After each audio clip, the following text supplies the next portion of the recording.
దేవుని నామానికి మహిమ కలుగును గాక. మన ప్రభువును రక్షకుడైన యేసుక్రీస్తు వారి నామం పేరిట అందరికీ శుభాభివందనాలు తెలియజేస్తూ ఉన్నాను.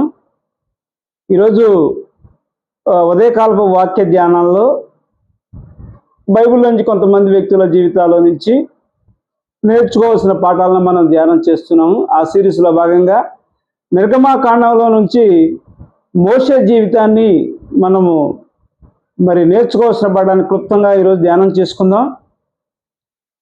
ఇస్రాయేలు ప్రజలను ఐగుప్తు బానిసత్వం నుంచి విడిపించి కానాను దేశానికి వారికి చేర్చుట దేవుడు పిలుపునిచ్చి ఏర్పాటు చేసిన పని ద్వారా మోషే నడిపించబడతా ఉన్నాడు.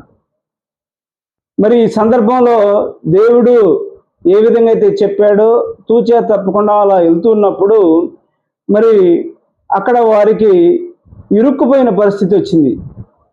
ఒక వచనం చదువుదాం.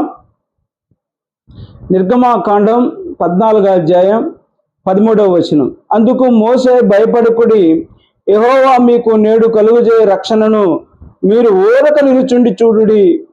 మీరు నేడు చూచిన ఐగుప్తీయుల మీదట మరి ఎన్నడూ చూడరు. దేవునికి స్తోత్రం కలుగును గాక. పరిస్థితి ఏంటంటే, ఇక్కడ ఐగుప్తు నుంచి వారిని విడిపిస్తూ పత్తెగుల ద్వారా ఫరో వారిని విడిచిపెట్టి వస్తున్నప్పుడు ఇక్కడికి ఎర్ర సముద్రం వద్దకు చేరుకున్నారు. వాళ్ళు పిహాహిరోతు అనే పర్వతం దగ్గర వీళ్ళు అక్కడ ఆగారు. అటు చూస్తే కొండ, ఇటు చూస్తే కొండ. ముందు ఎర్ర సముద్రం, వెనక ఫరో సైన్యం టకటక గుర్రాలతోటి ఫాలో అవుతా ఉంది. వీళ్ళ పరిస్థితి ఇరుక్కుపోయిన పరిస్థితిలో ఉంది. వీరంతా ఇశ్రాయేల్ ప్రజలంతా కూడా భయపడి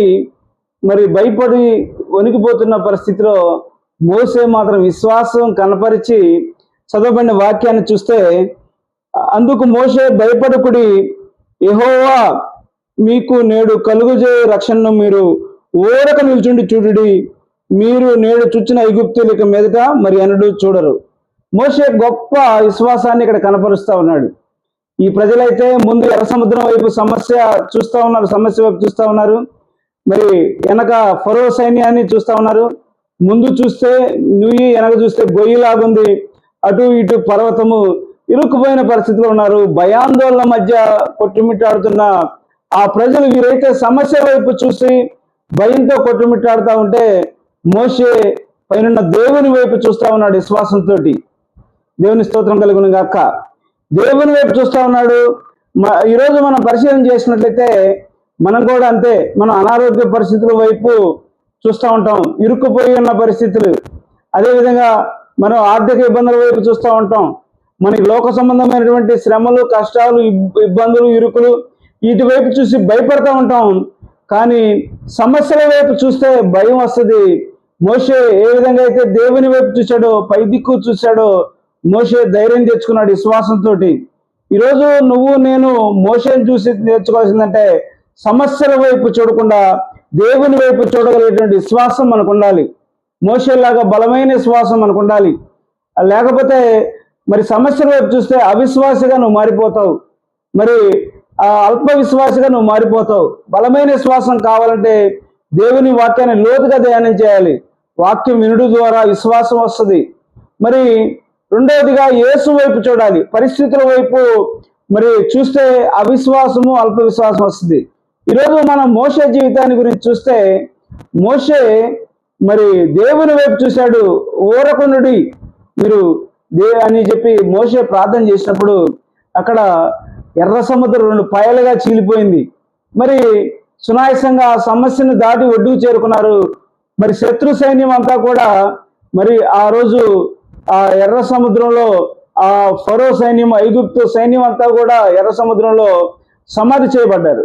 ఈరోజు నువ్వు పరిశీలన చేసినట్లయితే, దేవుని వైపే చూసినట్లయితే, సమస్య వైపు చూసి భయపడకుండా బలమైన విశ్వాసాన్ని కలిగి ఉన్నట్లయితే నువ్వు ఆ సమస్య నుంచి ఒడ్డున పడతావు. ఇక మీదట ఆ సమస్య ఎన్నడూ కూడా నీ వైపు చూడదు.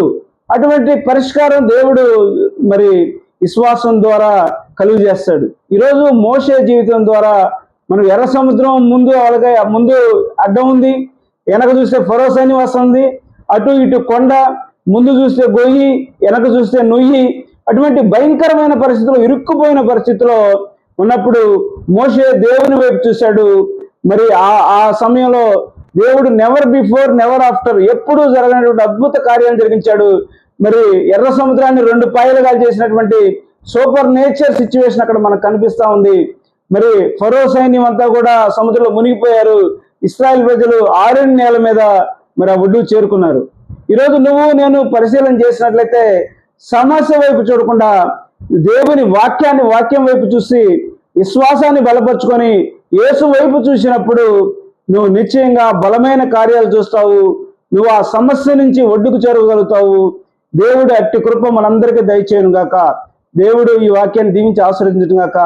God bless you all. అందరికీ వందనాలు.